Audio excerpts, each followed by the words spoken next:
विद्या प्रकाशन मंदिर private limited.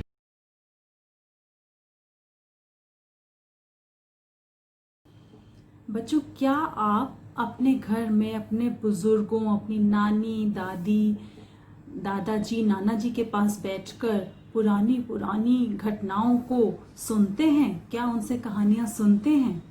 अगर सुनते हैं, उनके पास बैठकर उनसे बातचीत करते हैं, तो आप देखते होंगे कि उन्हें कितना अनुभव है। वो अपने अनुभव से हमें कितना कुछ सिखा सकते हैं।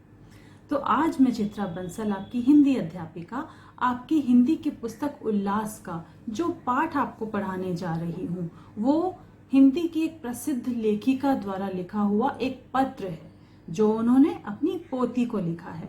और उसमें उन्होंने बताया है कि किस तरह से उन्होंने संघर्ष करके शिक्षा प्राप्त की और एक सफल अध्यापिका बनी। क्योंकि जिस समय वो छोटी थी, उस समय लड़कियों को अधिक पढ़ाया नहीं जाता था, पर उन्होंने कोशिश की और शिक्षा प्राप्त की, और किस तरह से वो अपने पैरों पर खड़ी हो पाई, वो सारा अनुभव उन्होंने इस पत्र में लिखा है। तो चलिए पाठ को पढ़ते हैं और जानते हैं। पाठ का नाम है दादी माँ का पत्र।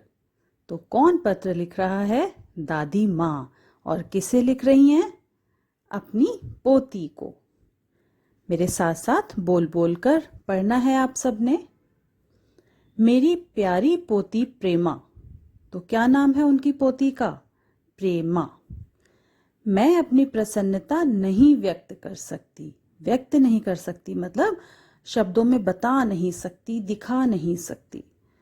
तुम परीक्षा में उत्तीर्ण ही नहीं हुई, बल्कि तुमने अच्छे अंक भी प्राप्त किए। इससे पता चलता है कि तुम गंभीरता पूर्वक अध्ययन कर रही हो। गंभीरता पूर्वक मतलब गहराई से, मन लगाकर। यह प्रसन्नता की बात है कि पढ़ाई में तुम्हारा मन लग रहा है। तो जब बच्चे पढ़ाई में या किसी भी काम में अच्छा करके दिखाते हैं तो बड़ों को तो बहुत खुशी होती है। मुझे सदा विश्वास रहा है कि तुम जो भी निश्चय करोगी उसे अवश्य पूरा करोगी। निश्चय करोगी मतलब जब एक बार तुम सोच लोगी कि मुझे ये काम करना है, तो तुम करके ही दिखाओगी। तुम में यह योग्यता है। तुम्हारी इच्छा शक्ति प्रबल है। प्रबल मतलब मजबूत। जो तुम इच्छा करती हो, जो तुम सोच लेती हो, तो फिर उसको मजबूती से करके दिखाती हो। तुम जो करने की ठान लोगी उसे तो कर ही लोगी।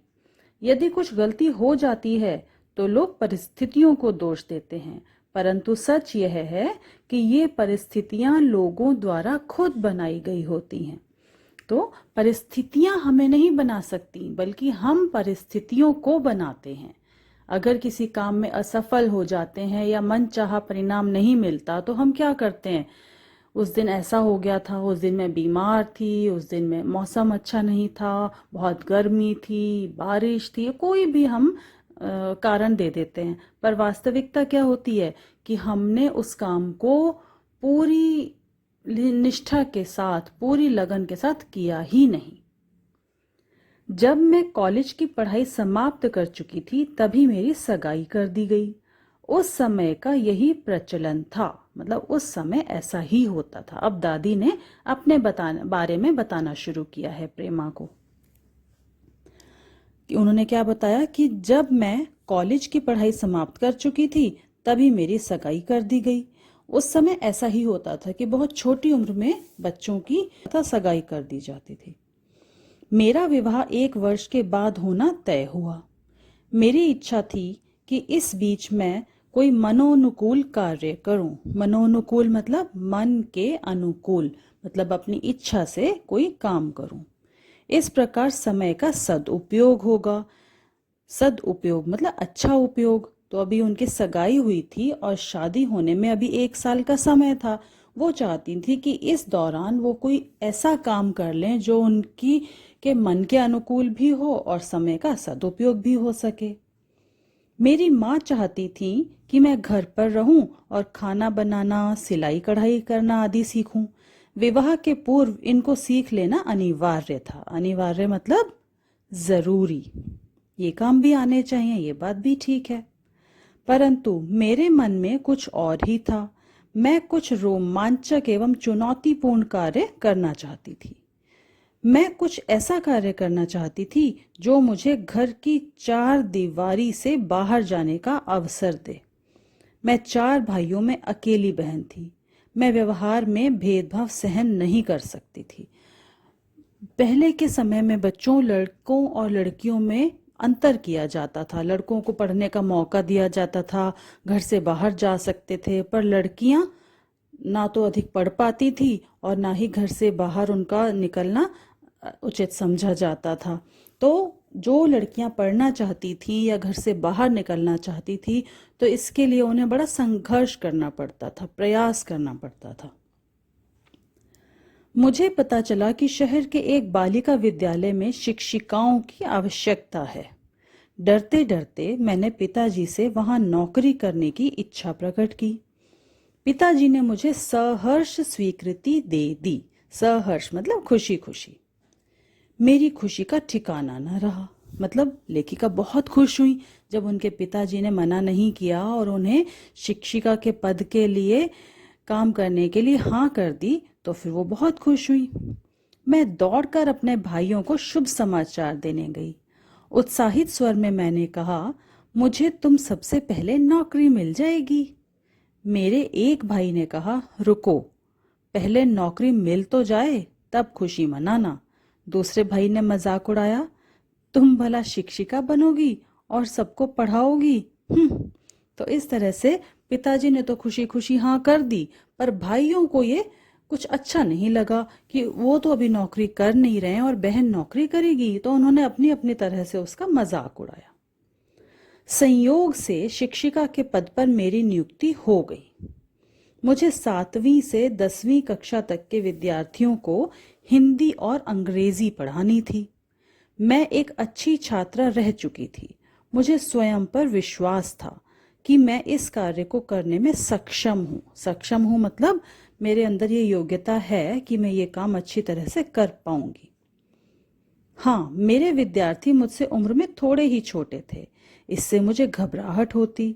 मुझे बात की चिंता सताती कि वे मुझे गंभीरता से नहीं सुनेंगे। तो ये चिंता सिर्फ उन्हें थी कि विद्यार्थी उनकी बात ध्यान से सुनेंगे या नहीं, क्योंकि अभी उनकी खुद की उम्र बहुत छोटी थी, पर उन्हें अपनी काबिलियत पर विश्वास था। मैंने पढ़ाना प्रारंभ किया और दोनों विषयों को मन लगाकर पढ़ाया। पढ़ाने में मेरी गहरी रुचि थी। जिस दिन मुझे पहला वेतन मिला, वह मेरे जीवन का सबसे सुखद दिन था। वेतन लेकर मैं सीधे पिताजी के पास गई। मैंने उनके चरण स्पर्श किए और बोली, आज मुझे पहला वेतन मिला। यह मेरी पहली कमाई है। इसे मैं आपको देना चाहती हूँ। पिताजी गदगद हो गए, मतलब वो भावुक हो गए, बहुत खुश भी हुए और भावुक भी हो गए। मेरे दोनों हाथ अपने हाथों में लेकर बोले, मुझे तुम पर गर्व है। तुमने सिद्ध कर दिया कि तुम आत्मनिर्भर हो। आत्मनिर्भर मतलब अपने ऊपर निर्भर होकर काम करती हो। तुम किसी के भरोसे नहीं रहोगी। तुम अपनी सारी जरूरतें, अपने सारे काम खुद अपने आप संभाल सकती हो। यह तुम्हारी कमाई है, तुम्हारे अथक परिश्रम का फल। अथक मतलब बिना थके जो तुमने परिश्रम किया है, मेहनत की है, ये उसका फल है, उसका परिणाम है। तुम्हें स्वयं पर गर्व होना चाहिए कि तुमने पढ़ाई का एक दिन भी व्यर्थ नहीं जाने दिया। यही भावना सदा मन में बनाए रखो। तो इस तरह से लेखिका के पिताजी बहुत खुश हुए और उन्होंने लेखिका को क्या समझाया कि इसी तरह से मेहनत और लगन से जीवन भर काम करती रहो। पिताजी ने मेरे भीतर स्वाभिमान पैदा किया, मतलब अपने ऊपर विश्वास, अब स्वाभिमान जगाया। उन्होंने मुझे महसूस कराया कि शिक्षिका की नौकरी सबसे अच्छी नौकरी होती है और ऐसी कमाई सबसे अच्छी कमाई है। शिक्षिका की नौकरी सबसे अच्छी क्यों होती है? क्योंकि एक शिक्षिका या एक शिक्षक अन्य कितने सारे बच्चों को पढ़ाता है, उन्हें समझदार, ज्ञानी बनाता है और आगे वो बच्चे अपने जीवन में कितने ऊंचे ऊंचे पदों पर आसीन हो जाते हैं और वो भी आगे और लोगों को पढ़ा सकते हैं, समझा सकते हैं। तो एक शिक्षक बनना बहुत गर्व की बात होती है। वे कहने लगे, विद्या अभ्यास से बढ़ती है, धन उपयोग से घटता है। शिक्षा जो है, विद्या जो है, हम उसको जितना इस्तेमाल करें, जितना दूसरों में बांटें, उतना बढ़ती जाती है। जबकि धन क्या होता है, बांटने से या इस्तेमाल करने से कम होता है। तो ये देखिए कितनी अच्छी बात है कि ज्ञान जो है, विद्या जो है, जितनी बांटो, जितना उसका इस्तेमाल करो, उतना बढ़ता जाता है। जबकि धन इस्तेमाल करने से या बांटने से कम होता जाता है। ज्ञान और सीख प्रयोग से बढ़ते हैं या बांटने से भी बढ़ते हैं। तुम किसी को 100 रुपए देती हो तो लाभ पाने वाले को होता है, पर तुम 100 रुपए खो देती हो। ये 100 रुपए जब होंगे तो किसी एक व्यक्ति के पास होंगे। यदि तुम किसी को ज्ञान देती हो तो वह तुम्हारे दोनों की संपत्ति होती है। तो ज्ञान अगर हमने किसी को दे दिया तो हमारा गया नहीं, बल्कि हमारा और बढ़ जाएगा और दूसरे को भी मिल जाएगा। तो ये ज्ञान की, विद्या की कितनी अच्छी बात है, खास बात है कि वो कभी कम नहीं होती, बढ़ता ही जाता है। जितना देंगे उतना बढ़ेगा। यहाँ देने वाला कुछ खो नहीं देता। याद रखो, ज्ञान को चुराया नहीं जा सकता, ना तो इसे जंग लगता है, ना ही उपयोग नहीं होने पर नष्ट होता है। मतलब किसी भी स्थिति में यह नष्ट नहीं होता, बल्कि बढ़ता है। पिताजी की इन ज्ञान भरी बातों में मानो मुझे जीवन का मूल मंत्र प्राप्त हो गया। वे मुझे इससे मूल्यवान कुछ नहीं दे सकते थे। मैं अब यही मंत्र तुम्हें दे रही हूँ। मतलब यही बहुत विशेष बात, खास बात अब मैं तुम्हें सिखा रही हूँ कि हमेशा ज्ञान प्राप्त करने में और ज्ञान को बांटने में लगे रहना। बेटी, शिक्षा एक अनवरत प्रक्रिया है। अनवरत मतलब कभी न रुकने वाली, लगातार चलने वाली। प्रक्रिया मतलब कार्य या काम। जीवन भर हम इस विद्या को, ज्ञान को अर्जित कर सकते हैं और बांट भी सकते हैं। यह जीवन पर्यंत चलती है। जीवन पर्यंत मतलब जीवन भर। जीवन का हर दिन किताब के एक पन्ने के समान है। इस पर तुम जो चाहो सो लिखो, क्योंकि अपने इस जीवन रूपी किताब की लेखिका तुम ही हो।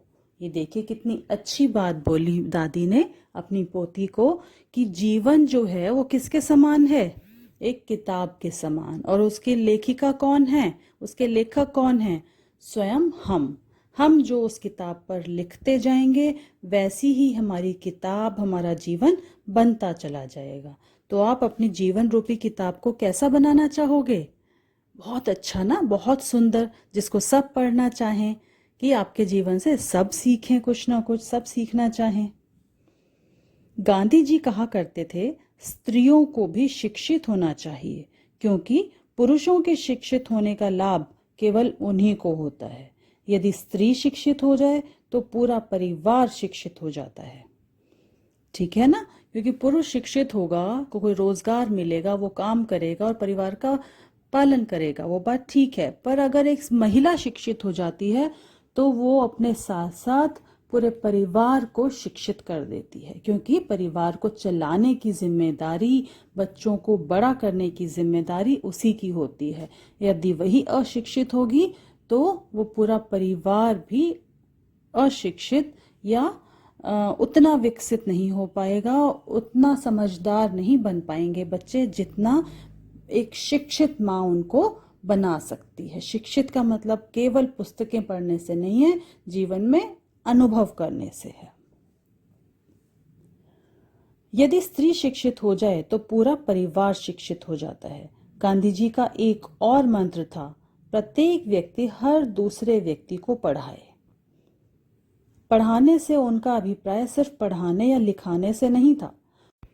उनका अभिप्राय था कि जो शिक्षा से वंचित हैं उनके सोच विचार को व्यापक बनाया जाए। व्यापक मतलब वो बड़ा सोच सकें, अपनी भूख प्यास, अपने खाने से आगे बढ़कर कुछ सोच सकें, देश के लिए, समाज के लिए, दूसरों के लिए।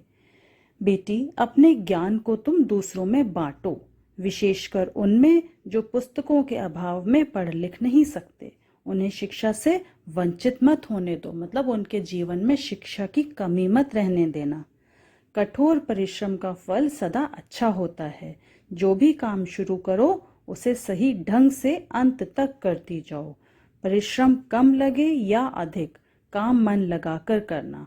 तुम्हारा प्रत्येक प्रयास सफल हो, यही मेरा आशीर्वाद है।